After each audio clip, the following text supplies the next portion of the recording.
Hey there, government students. It's me, Mr. Power. Today we're talking about the Articles of Confederation, the first try at American government, the 1.0 version that was quickly replaced after about 10 years. So a lot of people think that the Constitution of the United States began in 1776. At least that's been my observation. That's actually not the case. We tried a confederation before we tried a federal government known as federalism. Okay, and in confederation, most of the power actually exists with the states themselves. That's where the sovereignty comes from, and they are bound together sort of loosely through an alliance, as opposed to the true power being with the central government authority. Now, a confederation can have some good things and some not so good things about it. On the one hand, power is divided even further, which is nice because then you don't have a tyrannical government cropping up too quickly. On the other hand, a local government can be pretty tyrannical, and then you don't have a higher moral authority, if one exists, that can intervene on that scenario.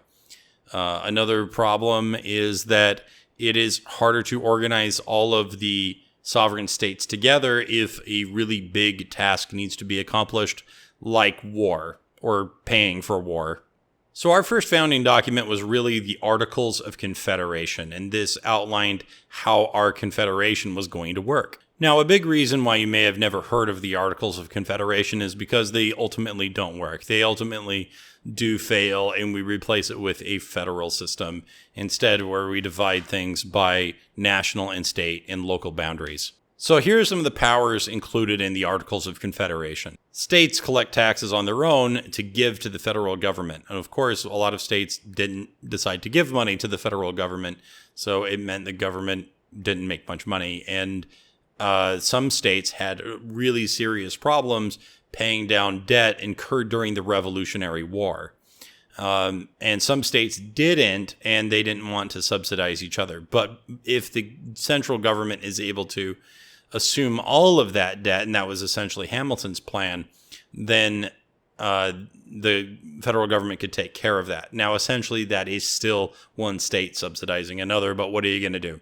States were not directly assigned debt for war. They had to figure out the problem on their own, according to the Articles of Confederation. Sovereignty resided with the states themselves, not with the federal or central government, I should say. Now, states were still not allowed to form alliances individually with different countries. So Virginia couldn't become allies with Great Britain, while, let's say, New York became allies with France, right? You can see the inherent problem that could crop up in that scenario. If we were going to have allies or enemies, we had to do that together. There was also an invitation to Canada to join up. It looks like they declined.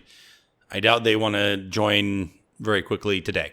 The Articles of Confederation included other things as well, but we're not going to get too deep in the weeds here. But one last thing I will talk about is that through the Articles of Confederation, we're actually given our name for our country, the United States of America, which under this context makes a lot of sense, right? Ultimately, we are a collection of sovereign states that were united, as opposed to the Congress or a federal system being more dominant at the time. So even though we changed our system of government, we remained known as the United States of America.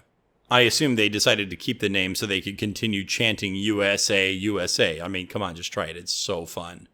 So why did the Articles not work out? Well, I've already kind of answered that while talking about the Revolutionary War and the debt incurred there. But essentially, this led to economic troubles that led to a series of rebellions that actually President Washington sometimes had to personally go and put down. Now, before you throw out all your pictures of President Washington, he could basically ride up to a rebellion on his horse and everyone would go home because they're not going to mess with General Washington because everyone loves that guy.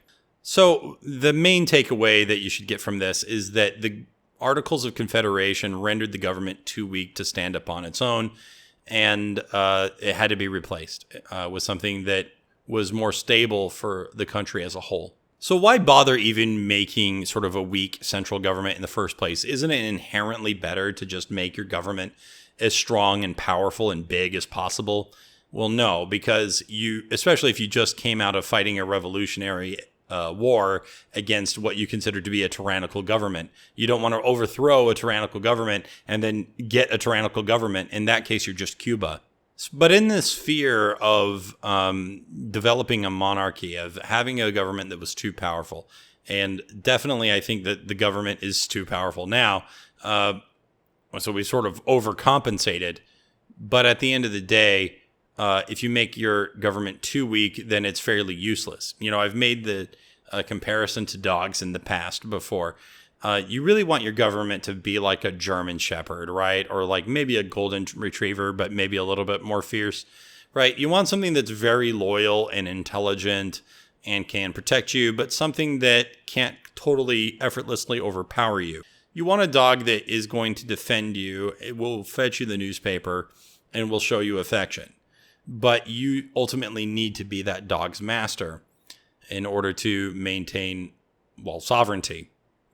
On the other hand, if you get something that's like a corgi, it's very cute and you may love that dog very much and you are definitely that dog's master, but it can't defend you in any meaningful way. On the other hand, if you get a polar bear to be your dog, you don't have a dog, you have a problem, and you are not that polar bear's master, I'm sad to tell you. Now, no one else can attack you, but no one else has to because that bear will do it for them.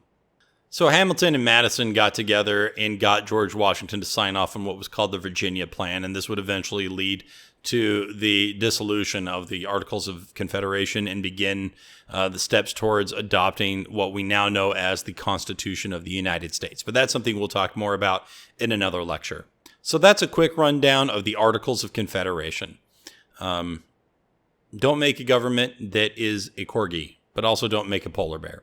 Thanks very much, and we'll see you next time.